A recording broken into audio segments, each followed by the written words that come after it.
Boa tarde a todos. Muito bem-vindos a esta sessão de Ética em Finanças, no âmbito da Semana Mundial do Investidor. Gostava de dar as boas-vindas a todos e agradecer à CMVM o convite para realizarmos esta sessão. A CFA Society Portugal e o CFA Institute têm um enorme gosto de estar aqui convosco hoje, a falar de um tema que nos apaixona, que é a ética em finanças.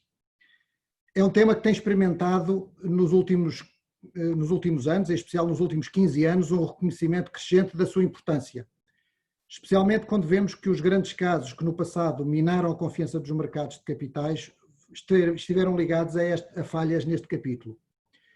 Exercer a profissão na área de finanças e de investimentos com ética, conforme veremos hoje, não é um botão que se liga e que se desliga e nem é tão pouco se assegura através de regulamentos ou decretos. É um processo que se aprende, que se desenvolve e principalmente que se alimenta. Depende de cada um de nós, mas não só. Depende igualmente do ambiente que os líderes das organizações criam em seu redor. É, na verdade, um ecossistema que se constrói. Todos nós somos convocados para esta missão em prol dos mercados, dos investidores e da atividade empresarial em geral. A CFA Society Portugal está e vai estar na linha da frente desta temática.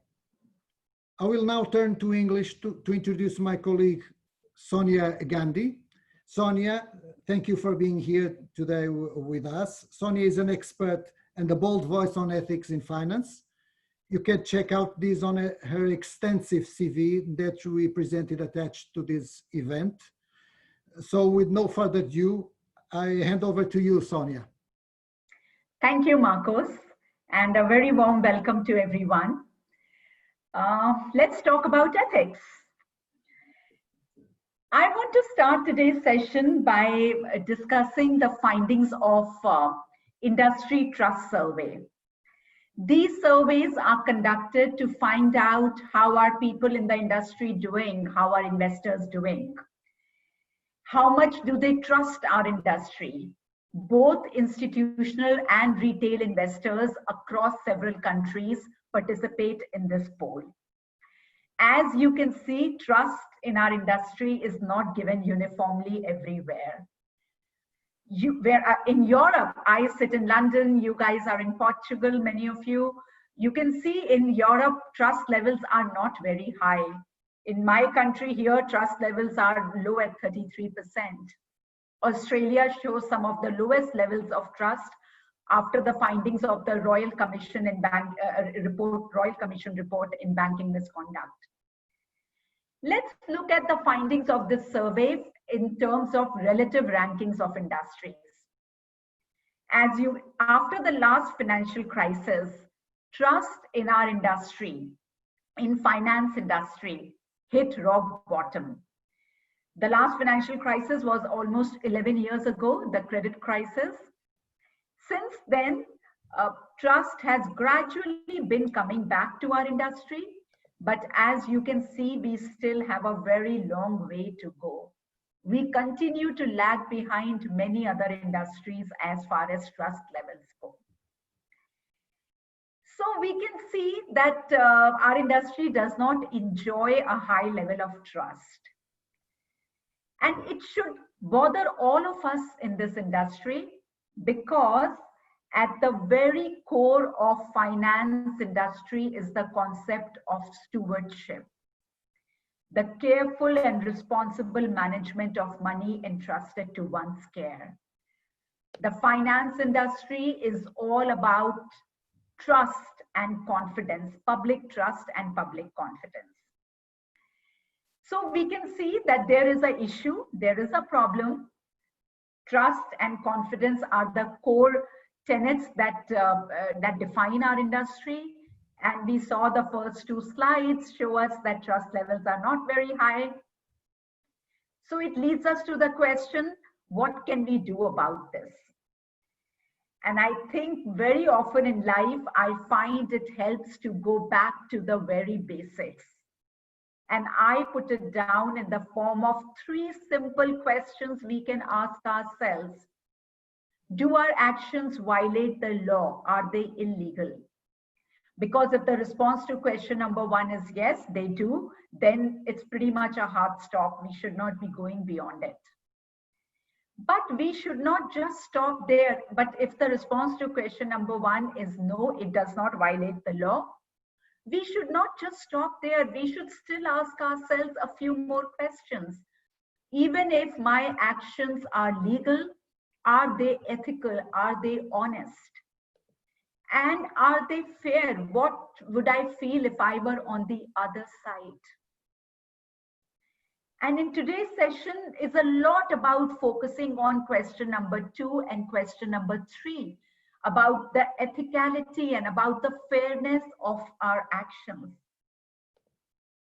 If we look at the history of finance industry, all the bubbles that have been taking place, we see that there is a common pattern. Very often the participants in the industry, they don't cross the legal boundaries. They know pretty much which lines not to cross. But very often the lines of ethics and the lines of fairness are crossed. So we'll talk a bit about these 2 aspects today. This is one of the best definitions of ethical behavior that I have come across. It is doing the right thing when no one else is watching, even when doing the wrong thing is legal. It really goes back to the last slide. Even if the law allows us to do something, should we still be, just because we can, should we do it? Law tells us what we can do. Ethics tells us what we should do and should not do. So even if we can do something, should we still be doing it? And it's a very important distinction. Why should we act ethically? And I can't think of a better reason than this to act ethically. Just think of a day when you've done something bad. And when I think of myself, when I've done something wrong, when I've done something bad, I feel my energy levels are low. I just feel something wrong, even if no one has seen me doing something wrong. And if a day I've done something right, I feel happy, my energy levels are high. And I think it would be true for most of us. When I do good, I feel good. When I do bad, I feel bad. I really cannot think of a better reason to act ethically than this. It has to start with how it makes us feel. Of course, then beyond that, we talked about the concept of stewardship, trust, confidence, but it all has to start here, how our actions make us feel. How do we feel when we look at ourselves in the mirror in the morning? How do we feel? What does that reflection tell us? Does it make us feel happy or does it make us feel low energy? Okay, I'm going to now start a poll, and I'm going to ask you which has more influence on whether a person will engage in unethical conduct. Do you think it's our moral character, or do you think outside circumstances determine whether a person engages in unethical conduct? So I have you can see the polls on your screens. I encourage everyone to participate. A or B, disposition versus situations.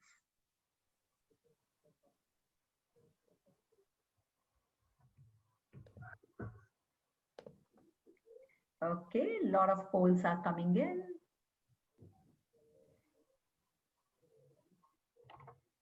So we have around almost 60% people say outside circumstances.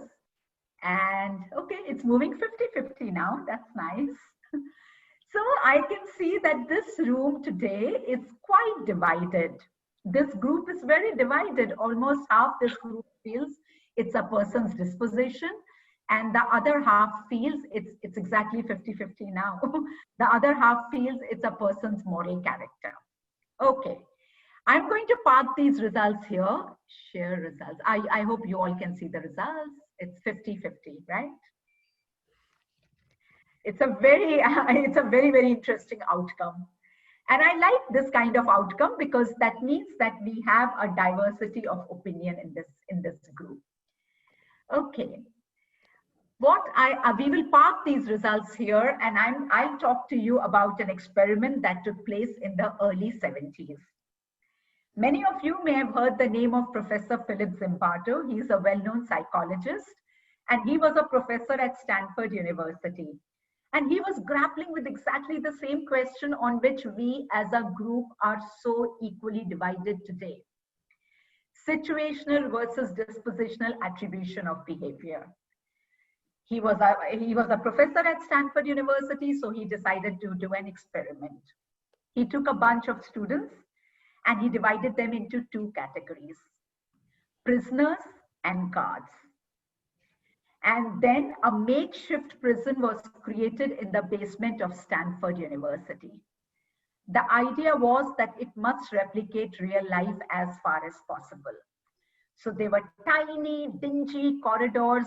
The cells of the prisoners were very, very small with paint peeling off, very, very depressing. Even the uniforms that were given keeping in mind that they must replicate real life. So the guards, they got smart, well-fitting starched uniforms. The prisoners, they got old, ill-fitting, faded robes, the kind of robes you wear on a sunny day and you will start feeling depressed. Now everyone, the students, they are divided into two categories and they are given their respective uniforms and they are put in that makeshift prison. And now Professor Zimbardo and his colleagues are observing everyone's behavior.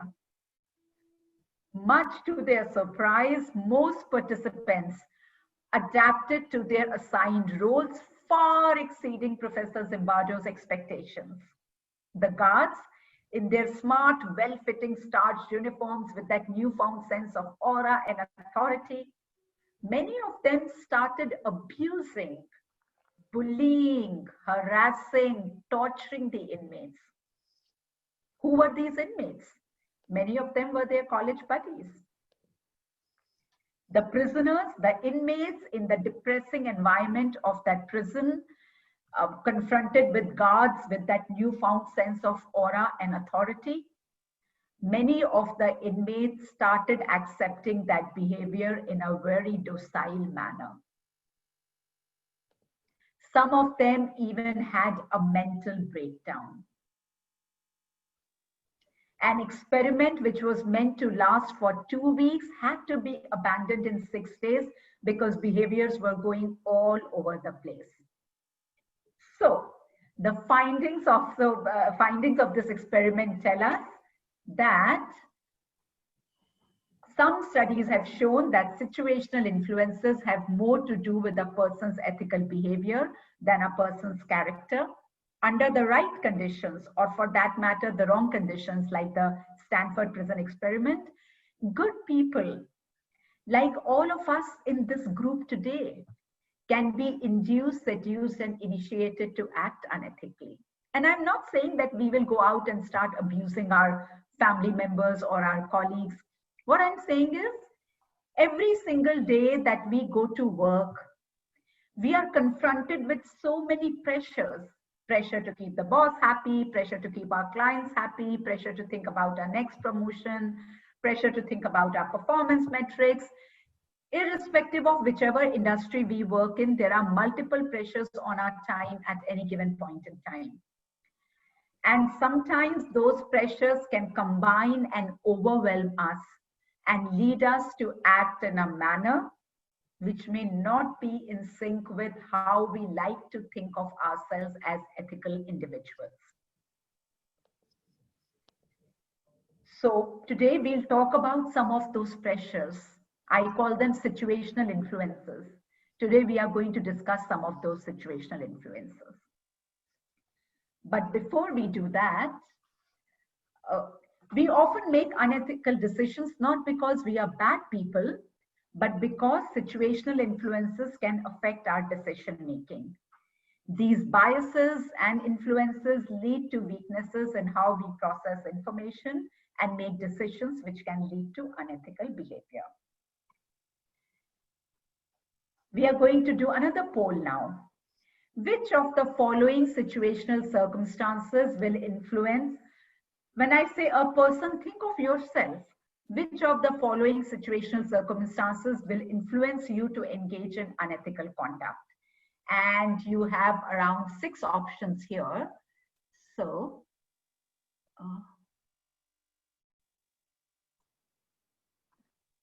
let me start the poll. Relaunch polling. Sorry. Pedro, I think I'm having some issue launching the second poll. Okay. Yes. Okay. Choose from these 6 options. Which of the following situational circumstances will influence a person to engage in unethical conduct? Obedience to authority, conformity with others, incrementally engaging in unethical behavior, following group decisions, or overconfidence. Let's see how we think of these. I'm sure all of them play a role, but whichever you feel is most important, let's look at that. We'll give it a few more seconds. Lots of polls coming in.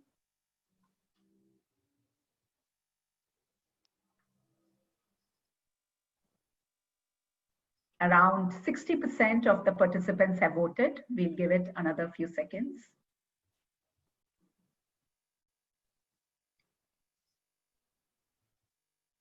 Okay, let's have a look.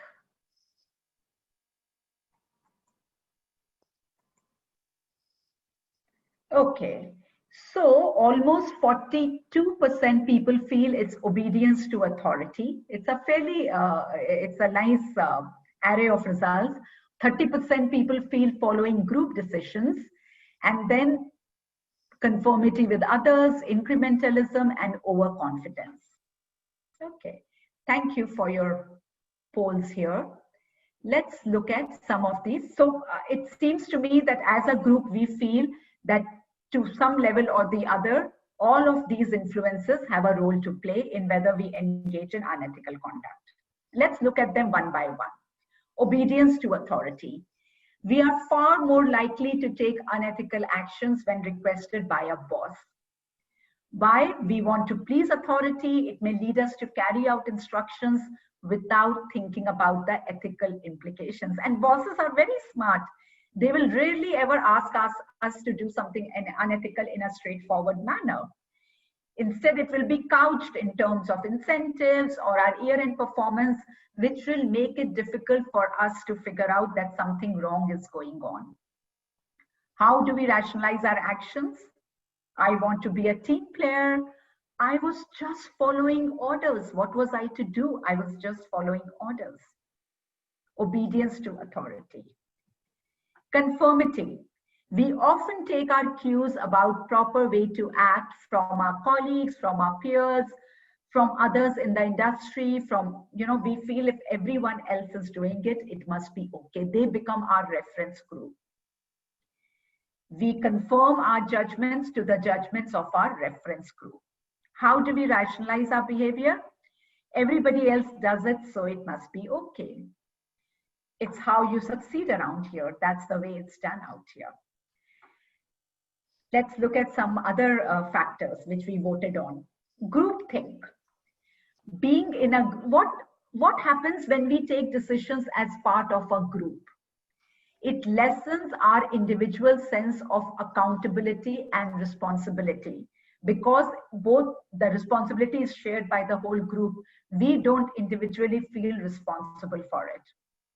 Our moral doubts are assuaged by the group's concurrences. Imagine yourself at workplace and your whole team is taking a decision which you have some concerns about. You think there are ethical issues there. How difficult or easy do you find to take a stance and stand out and raise your voice? We all like to belong to a group. We don't want to be seen as the person who's creating issues. How do we rationalize our actions? We are a good and wise group. This is the way it's always been done.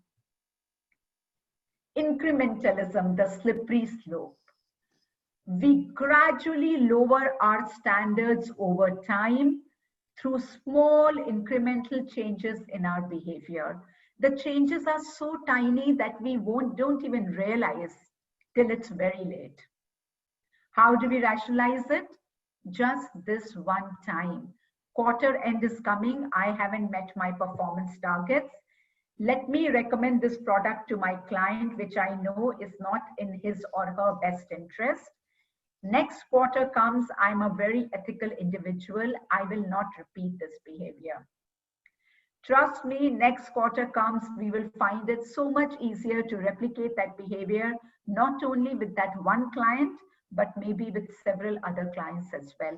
It's the classic slippery slope.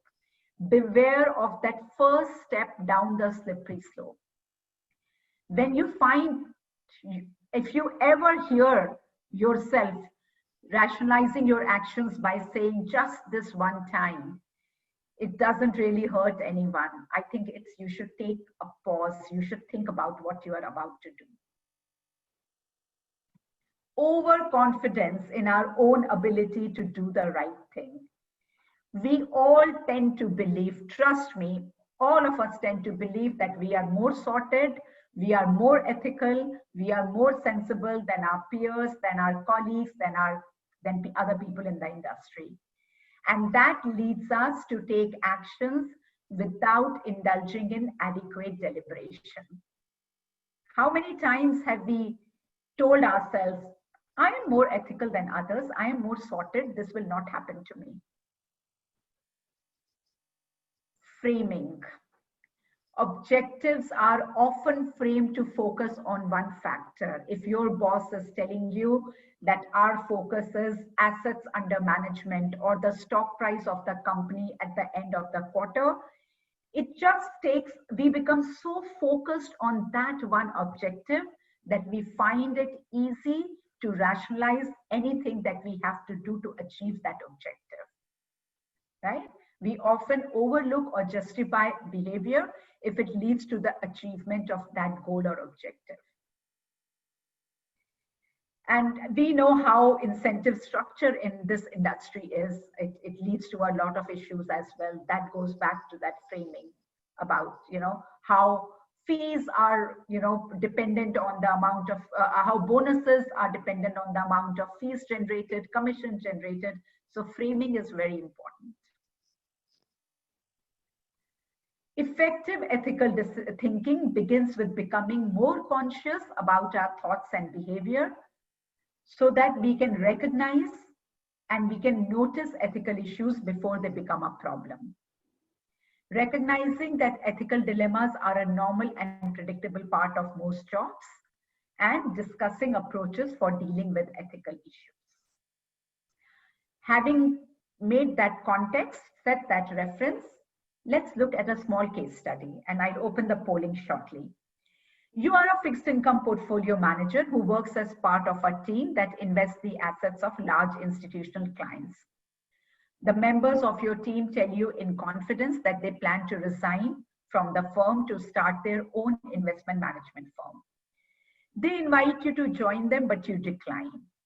You know that their actions will at least temporarily affect the performance of your clients' portfolios. So you work as part of a team. Several members of your team decide to leave, and they make you an offer to join them. You decline. You are very well aware that they are not doing it the proper way, and when they leave abruptly, it's going to impact your client portfolios.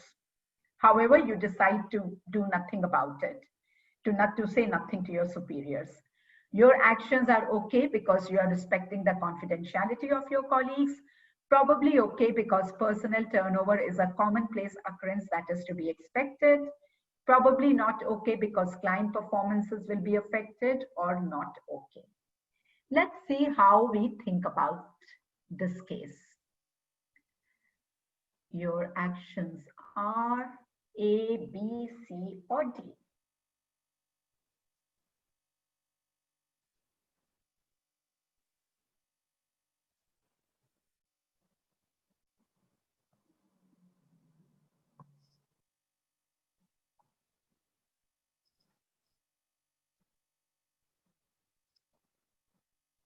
We've got around half the participants have voted. We'll wait for the other half to finish voting.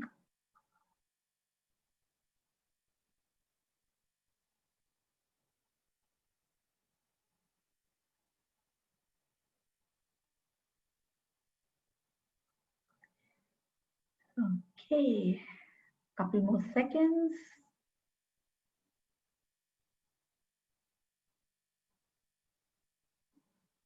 Okay, let's have a look at the results. Okay, so again, very divided results. Almost 40% feel probably not okay because client performances will be affected. So if I combine C and D, almost around 65% people, overwhelming majority feels these actions are not okay. However, 20% feel they are okay because you are respecting the confidentiality of colleagues, and some people feel personnel turnover is a commonplace occurrence that is to be expected. Let's think about these results for a moment. I can understand that, colleagues we are working with, many of them become our friends, and if they come and tell us something in confidence, maybe we are breaking their trust if we go and say something about them to our superiors. However, if I were to, and I can understand why some people also feel that personnel turnover is a commonplace occurrence. Is it really my problem?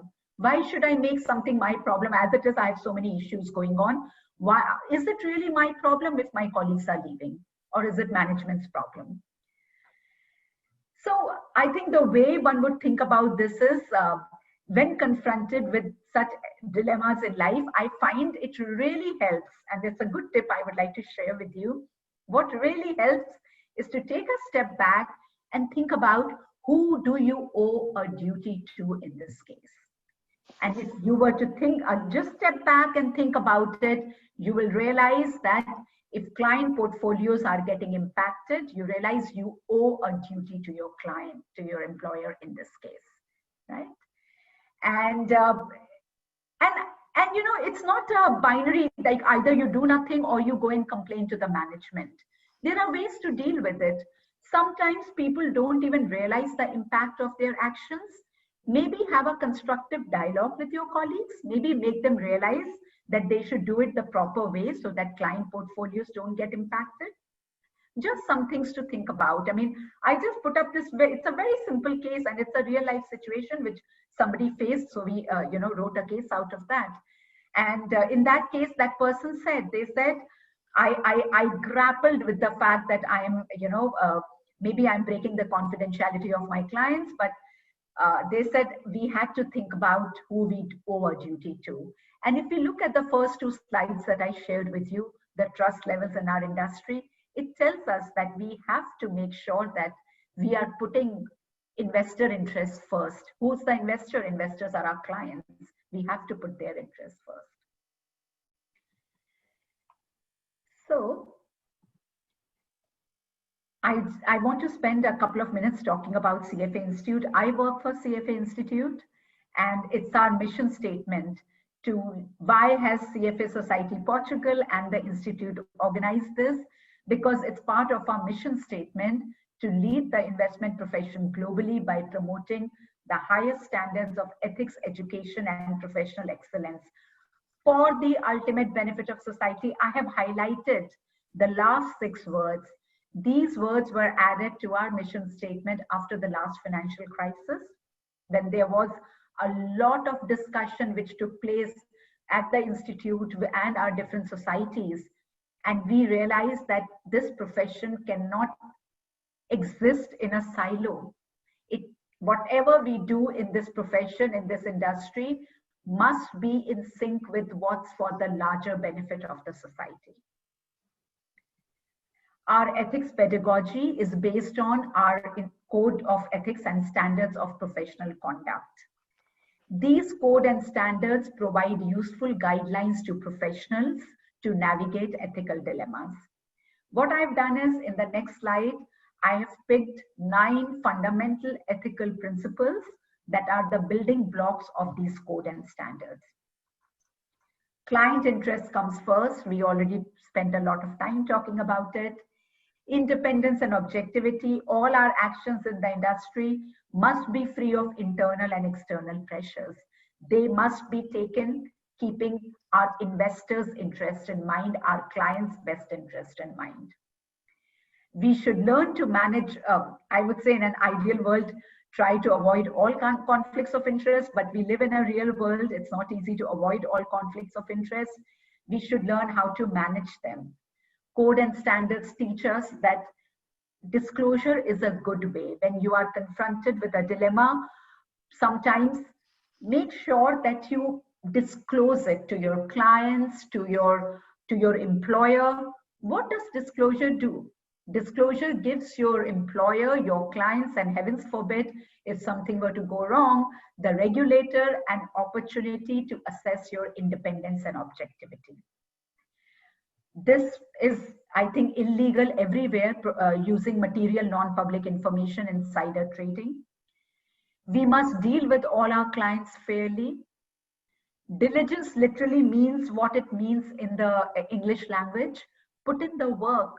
Make sure that when we are investing our investors' money, our clients' money, we have put in the work. Just because we looked up a hot security in an internet chat room, or we overheard some conversation over lunch, don't invest your clients' money based on that. Put in the work. Reasonable care and prudent judgment. Care means causing no harm to our clients. Prudence means acting with caution, skill, care, diligence. Basically, it all boils down to not causing any harm to our clients. Yes? Did anybody want to say something? Sonia, there is someone here asking what you mean with MNPI. MNPI is material non-public information. Material non-public information, if you make decisions based on information that is not widely known, that has not been disseminated in the market, and which could cause the stock price, the price of a security to move, you should not be making decisions based on that. It is called insider trading. Why should we not deal in material non-public information? Because it compromises the integrity of the capital markets. It basically means if somebody is making money based on MNPI, that means people with privileged access to information can make money at the cost of general investors, regular investors. And CFA Institute Code of Ethics is very, very clear about maintaining the integrity of capital markets. Okay, let's do our last polling question for today. Since there is a global pandemic going on, I picked up a case to do with pandemic. There is a global pandemic. Everett Inc. is a major sports equipment manufacturer. They have temporarily shut down their operations and laid off several employees.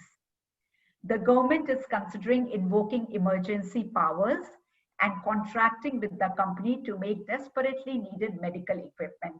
You guys, everybody's known that this has happened to some companies. They had to shut down their operations, and the governments have invoked emergency powers and asked them to make ventilators. A team of Everett's engineers is working on retooling the machines at the company's manufacturing plant. In addition, when regular product production resumes, the company will be eligible to receive low-cost loans under a government stimulus plan that would have positive impact on its long-term financial position. So we saw they have been contracted by the government to manufacture maybe ventilators or other personal protective equipment. And so the engineers are already retooling the machines at the company to manufacture this.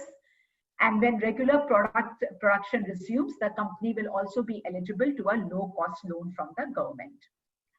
Mr. Jabri is the CFO, the Chief Financial Officer of the company. He is responsible for investor relations as well as managing the employee pension plan. He is wrestling with how to address all this information in a disclosure to investor. He's wondering what can he tell investors. So if you were the CFO of this company, what would you do? Would you refrain from providing any of the information because future is quite uncertain? Would you disclose the potential contract and that the engineers are working on retooling? Would you express confidence to investors that in your opinion, the low-cost government loans will result in minimal disruption to the profitability projections? Or protect investor interest by actively discussing the company's long-term financial prospects to keep the stock price from collapsing? You are the chief financial officer of the company. What would you do? Let's see. Okay, the poll is on. Let's see what you choose. Oh, the D, option number D is missing from here. Okay, sorry about that. Let's feel maybe we have only 3 options. Let's only talk about 3 options.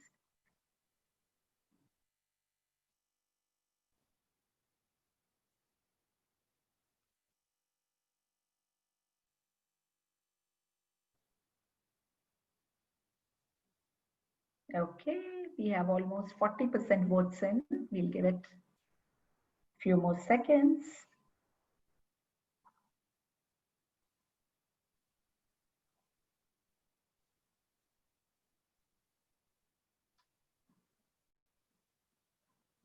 Okay, let's have a look at the results. Okay, overwhelming majority feels disclose the potential government contract and that the engineers are working on retooling. 16% each feel refrain from providing any information or express confidence to investors that in your opinion, the low-cost government loans will result in minimal disruption. Okay, thank you for your polls. Let's discuss this quickly. So I understand there is a lot of uncertainty going on. Obviously, we don't know which way the pandemic will go, whether the company will be able to manufacture, will the engineers be able to retool, will they be able to manufacture those ventilators and PPE? But the fact also is, so there might be a temptation to not share anything with the public, but being the CFO of the company and being responsible for investor relations, it is your responsibility to provide as much, realistically, as much information as you can for investors to make informed decisions. So in that sense, A is really not an option here. You cannot refrain from providing any of the information. Most of you chose disclose the potential contract and that the engineers are working on retooling. I would agree with that. Those are facts. But just be very, very careful because these are at an early stage. What we need to be careful about is that we are not divulging material non-public information. We already discussed in the last slide about material non-public information. As the CFO, you must be very careful about 2 things. A, how you are divulging this information. Just first make sure that it's all within the realm of, it's not material non-public information. And secondly, that all the investors get the information. It's not that you only tell a few investors about it.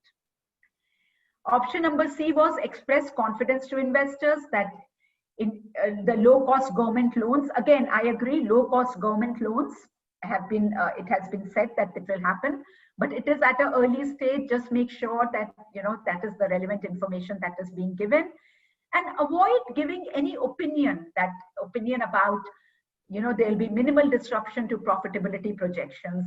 In these volatile times, I think it's best to stick to facts instead of, mixing facts with opinions. So just give the facts to your investors without giving unnecessary opinions about it. So again, this case is just to highlight how even, interacting with investors is rife with a lot of ethical dilemmas. CFOs or whoever is doing this interaction should be very, very careful about the kind of information they are giving, in what manner they are giving. They have to strike a fine balance between all these issues. Okay. I just want to spend a couple of minutes talking about rationalizations. They provide justifications for not taking the right course of action. They can neutralize ethical intent by reducing the negative effect. They can justify our behavior and change our perception of a situation. What are some of the common rationalizations? So this slide is very important. Look at it. Every time you find yourself saying one of these things, you should be very careful. I leave you to read it.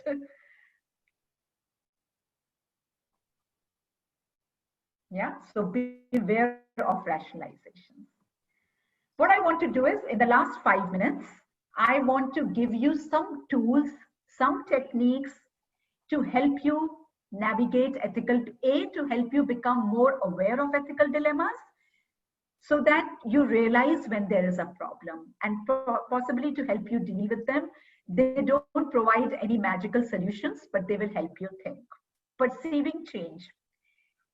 So please don't try this experiment at home, but they say if you take a frog and you put it in a pot of boiling water, the frog will make every attempt to jump out and save its life. However, if you put a frog in a pot of water at room temperature and very gradually tune up the temperature, the frog's body will keep adapting to these incremental changes in temperature, and it will definitely boil to death. The point is, when we have been in the water long enough, just like that frog, things start appearing ordinary, they start appearing normal, even when they are changing, because the changes are so incremental. We talked about incrementalism, we talked about slippery slope. So please be very aware of the changes happening around you in the environment and even within you, how you are rationalizing your actions. The slippery slope, we talked a bit about it. There was a Wharton Business School study done, and they wanted to understand the reason for earnings mismanagement by listed companies. We all know that listed companies are under a lot of pressure to every quarter to show earnings which are in line with market expectations, because the stock price gets impacted. So they wanted to understand what goes on. And what this study found was these misrepresentations often start with small acts of earnings management by over-optimistic managers, company management, who feel what they are portraying is closer to reality.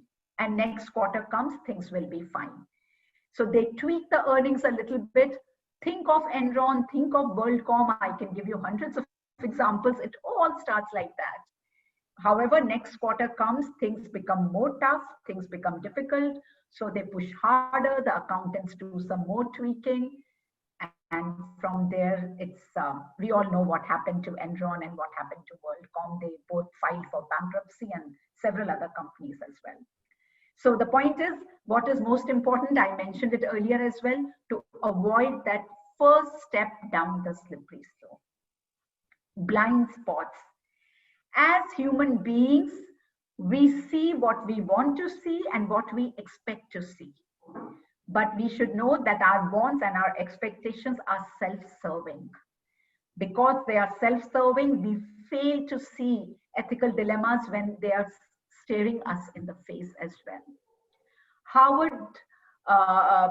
Harvard Business School did a study. They wanted to study blind spots. So they took a bunch of accounting students, and they took a bunch of experienced auditors, and they divided them into 4 groups: buyers, sellers, buyers auditors, and sellers auditors. And then all 4 groups were given same financial information about a company which was to be sold. They were all asked to assess the fair value of that company. They were told that they all have the same financial information. They were asked to be as objective as possible, and they were told that they will be rewarded for the accuracy of their assessment. Just that division, just that classification impacted how everyone was thinking. The buyers, the group that was the buyer company their assessment of fair value was far lower than that of sellers. Even the experienced auditors did not escape these blind spots. The sellers' auditors, the difference between the fair value between sellers' auditors and buyers' auditors was 30%.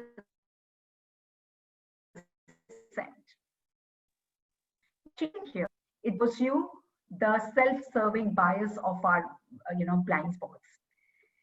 So be very, very careful about how you look at these situations. My favorite one is really seeing our actions from the eyes of the others. Look at your actions, put yourself in the shoes of the person who's getting impacted and see how it makes you feel. If it makes you feel uncomfortable, unhappy, if you feel it's unfair, maybe you should avoid those actions. Ethical reminders. Something you liked from this session, maybe jot it down and put it up in your work area or near your desk, on the wall near your desk. Any good article you read, something resonates with you, maybe, file it so that, it's there on your work desk and whenever you have easy access to it.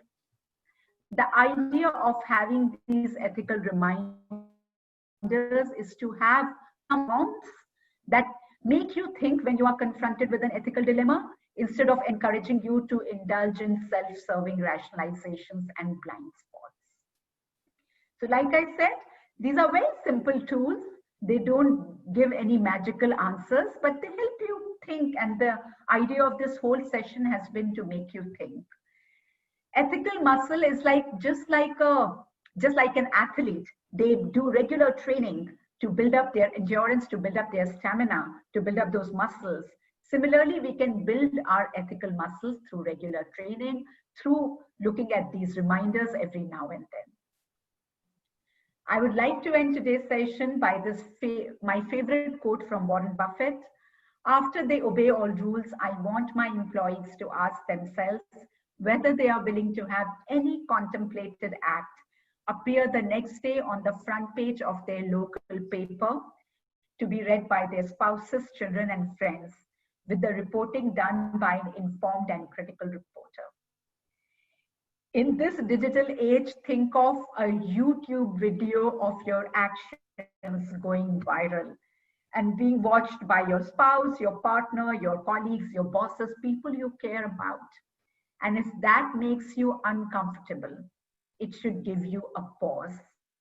You should just stop and think before you take those actions. Yeah.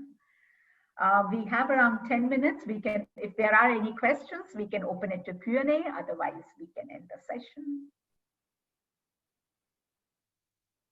Any thoughts, any questions, any points anybody would like to raise? Yeah, I would like to raise it. Yes, Rosina, yes. Yes, I guess that Warren Buffett have written that long time ago, because recently I consulted his website and we can see some recommendation about jewelry watches.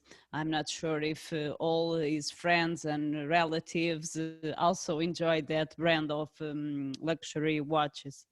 Okay. Thank you so much for your insights. Very, very nice to know your works and the experiments that you shown us are clearly a mindset that we need to take into account, especially in defining mission statement and why all the community shareholders and investors should care for that project.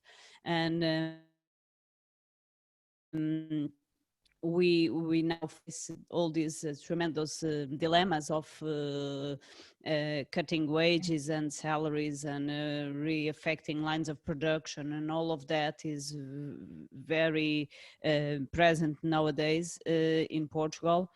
And do you think that we should also be able to change the values of taxes in these contexts? What Sorry, do you think? I didn't get your values of what? it should be fair, should be ethic to change the value of the assets to preserve the jobs, the productive ecosystem? Should we use our skills to change how we value what now is so scarce? Yeah, and we have, I mean, whatever is in line with, what's for the good of the society, I think those actions should be thought about. And these unprecedented situations make us think about issues, right? Who would have thought that sitting in my kitchen table in London, I would be conducting this session. I used to travel everywhere to do it. Many of you are, everybody is logging in from home. So it's changing the way, we work, we think. And I agree with you. Maybe these are times for a reset to really think about some of the issues which in our day-to-day life, we never gave much thought to. thank you. Any other thoughts or questions?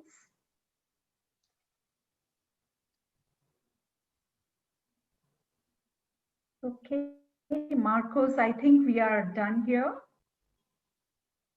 Yes, Sonia, thank you very much. I think it was a very insightful session.